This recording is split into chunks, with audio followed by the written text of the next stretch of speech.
ዚነዲን ዚዳን ከእግር ኳስ ሜዳ በላይ የተቀመጠ ማንነት፣ በላካስቲላን ተወልዶ በፈረንሳይ ልብ ውስጥ የተከበረ፣ ስለሱ እግሩ በደንብ የሚናገርለት፣ መሃል ሜዳውን በሂፖቶኒክ ዳንሱ የሚያስውበው፣ ለፈረንሳይ የታላላቅ መድረኮች ድል ዋነኛው ቁልፍ የሆነው፣ የሪያል ማድሪድን ክብር ይበልጥ ከፍ ያደረገ፣ በዩቬንቱስ ደጋፊዎች ልብ ላይ መቀመጥ የቻለ ማንነት ነው።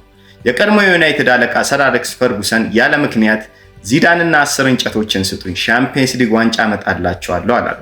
ዚነዲን ዚዳን የሚለው ስም በእግር ኳስ ላይ በተለየ ሁኔታ ደምቆ በብዙሃን ልብ ውስጥ በክብር ያጌጠ ስም ነው። አርቲስት እና ጀነራል በአንድ አካል በአንድ ሜዳ ላይ የሚታየው በዚዳን እንቅስቃሴ ውስጥ ብቻ ነው። ዚዳን የ2006 የፍጻሜ ጨዋታ ላይ ማቴራዚን ተማቶ ቀይ አይቶ ፈረንሳይ የዓለም ዋንጫ ባጣችበት ማግስት የወቅቱ የፈረንሳይ ፕሬዝዳንት የነበሩት ዣክ ሺራክ ታላላቅ ሰዎች በነበሩበት መድረክ ላይ እንዲህ አሉ። ትላንት ምሽት ፕሮፌሽናሊዝም በተሞላ ሁኔታ ነበር የተጫወትከው። አዝነህና ተበሳጭተህ እንደነበር አውቃለሁ። ነገር ግን ድፍን ሀገሩ እጅግ እንደኮራብህ ልነግርህ እፈልጋለሁ። በአስቸጋሪ ጊዜያት ጥንካሬህ በሆነው የተለየ ብቃትህና በማይታመን የትግል መንፈስህ ሀገሪቷን አክብረሃታል። አንተ የተግባርና የእምነት ልብ ያለህ ሰው ነህ።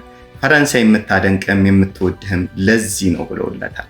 ከዚህ በላይ ስራዎችህ በሰዎች ዘንድ ሊያስመሰክሩልህ አይችሉም። ዚዳን ራሱ ትምህርት ቤት ነው።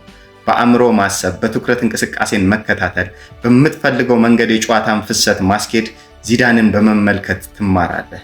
እሱ ሳይጮህብህ ሳይጋፋህ በእንቅስቃሴው ብቻ ፍርሃትን ያጋባባሃል።